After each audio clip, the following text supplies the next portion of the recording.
It says I've scored 78. Don't remember eating 78 fish.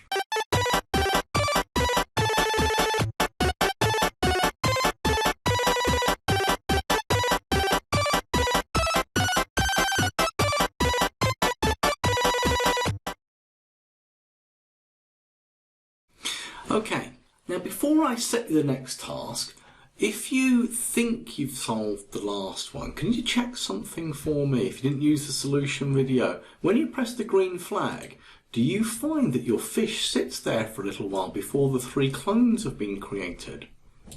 Because if you did, it's probably because you have code that looks a bit like this. Okay, you've got code that looks a bit like that. Fish there, 3 clones, then he goes. So the thing here was actually I needed that in the clone, I need to hide the original, do that, and now look what happens. 1, 2, 3 clones. So just make sure you've got that right, because it is annoying to have the original fish there. Now we move on. I think we need a scoring system. We need to keep score every time the shark grabs a fish or eats a fish. So to do that, we're going to basically ask you to do 2 things, and that is to make sure that when the shark eats a fish, the score goes up by 1, and when the game starts, the score is set to 0. So we need a score, and to do that we need to head over here to variables, and when we click on this one we get these options here, and you notice nothing about score because we haven't got a variable called score. So at the top we need to make a variable, and I'm going to call that score, and I'm not concerned about the fact that I've got these 2 options here. I'm just going to leave them alone. I'm going to press OK.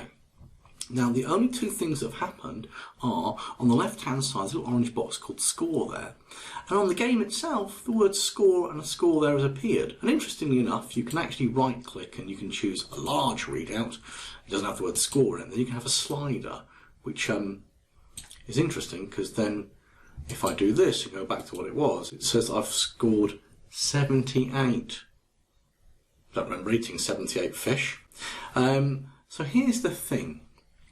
I want you to create a little bit of code here that when the game starts, the score is set to 0.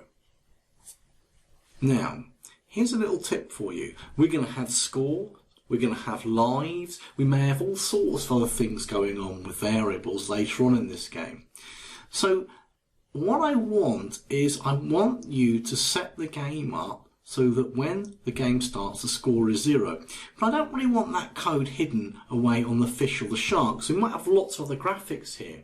Now the best place that you can drop the code for when the game starts, set the score to 0, is you can actually put it on the stage or the backdrop itself.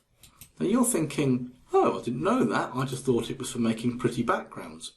But actually there's a code button here, and in here we can have access to not all of the blocks, but some of the blocks.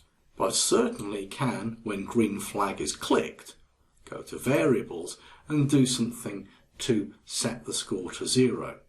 So what we want is this, back on the fish.